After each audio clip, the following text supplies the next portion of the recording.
Bonjour à tous et bienvenue sur Science Ta Vie. L'objectif de cette chaîne, c'est de vous aider à mieux comprendre quelques notions de base en sciences. Elles vous serviront d'aide s'il y a des points à éclaircir sur ce que vous avez pu voir en classe. Dans cette première série de vidéos, nous allons dans un premier temps nous intéresser à la matière. Mais tout d'abord, qu'est-ce que la matière ? Ce mot désigne tout ce qui est réel et ce qui nous entoure, donc le bois, mais aussi les cailloux, l'eau, vous, nous, etc. La matière est faite de petites particules, les molécules, qu'on peut imaginer assez simplement comme des petites billes. Ces billes peuvent également s'assembler ensemble afin de former des paquets de particules qui peuvent s'arranger de différentes façons et c'est ce que nous allons voir dans quelques instants. Dans cette partie, nous allons prendre l'eau comme exemple. L'eau peut en effet se présenter sous trois formes, appelées états, que l'on rencontre au quotidien. À l'état solide, ce sont les glaçons que vous mettez dans votre jus de fruits ou la neige qui tombe. Liquide, c'est la pluie qui tombe ou l'eau que vous buvez. Et enfin, elle peut être sous forme gazeuse. C'est la vapeur qui se dégage lorsque l'on chauffe l'eau pour faire cuire des pâtes ou du riz par exemple. Ces trois états sont caractérisés par un certain arrangement des molécules. Ils ont donc des propriétés caractéristiques.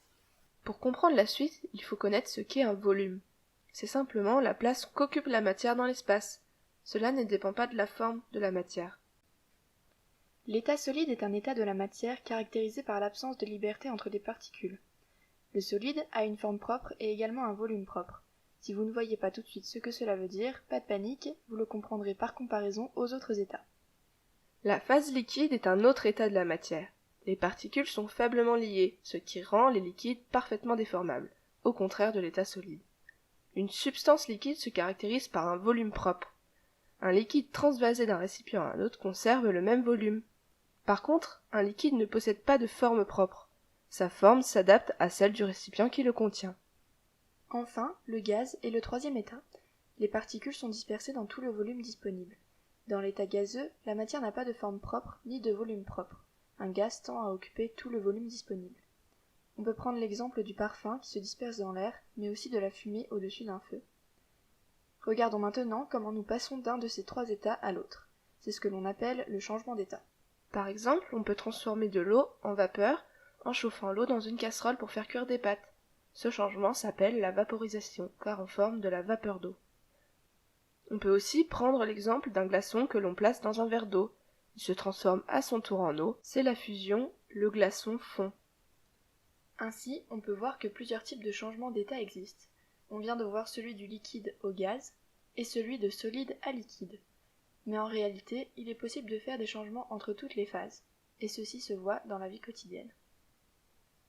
Par exemple, lorsque l'on met une bouteille d'eau au congélateur, l'eau passe de l'état liquide à l'état solide. C'est la solidification. On peut d'ailleurs noter pour ce cas que si l'on remplit la bouteille d'eau, celle-ci explose, ce qui montre que pour une même masse d'eau, la glace est plus volumineuse que l'eau liquide. Enfin, un gaz peut aussi passer à l'état liquide. C'est la vapeur d'eau présente dans l'air qui se transforme en eau pour former la rosée que l'on observe le matin. Ce changement d'état s'appelle la liquéfaction. On forme du liquide. Ces changements sont des changements dans des phases qui se suivent, c'est-à-dire que, en général, en montant en température, on passe du glaçon à l'eau liquide, puis à la vapeur. Cependant, il est aussi possible de passer directement du solide au gaz et du gaz au solide. Pour le premier cas, il faut penser à l'hiver. Quand vous avez la chance d'avoir de la neige, il est facile de voir que la neige, quand elle fond, ne forme pas souvent une flaque d'eau, mais disparaît directement, car elle se transforme en gaz dans l'air. Le solide est en effet devenu gaz sans passer par la case liquide. C'est la sublimation. L'effet inverse peut apparaître, c'est la gelée sur le pare-brise lorsque vous prenez la voiture avec vos parents pour aller à l'école le matin. L'eau présente dans l'air se fige directement en glace. C'est la condensation. Tous ces changements sont observables dans la nature. On les trouve dans le cycle de l'eau. Voici le cycle de l'eau. Commençons par l'eau des océans. L'eau liquide s'évapore pour former des nuages grâce à la chaleur du soleil. Puis vient la condensation. Des gouttes d'eau se forment dans les nuages. Quand les gouttes d'eau sont trop lourdes pour rester dans les nuages, elles tombent soit sous forme de pluie, soit sous forme de neige s'il fait suffisamment froid. L'eau de ces précipitations a deux chemins possibles lorsqu'elle est sur le sol. Elle peut ruisseler dans les rivières ou s'infiltrer dans la terre. Dans les deux cas, elle coulera jusqu'à l'océan. Le cycle peut ainsi recommencer. L'eau est une ressource, c'est-à-dire qu'elle peut être exploitée par l'homme. On l'utilise dans la vie de tous les jours pour boire, se laver et aller à la piscine par exemple. Pour cela, l'eau présente dans la nature doit être lavée.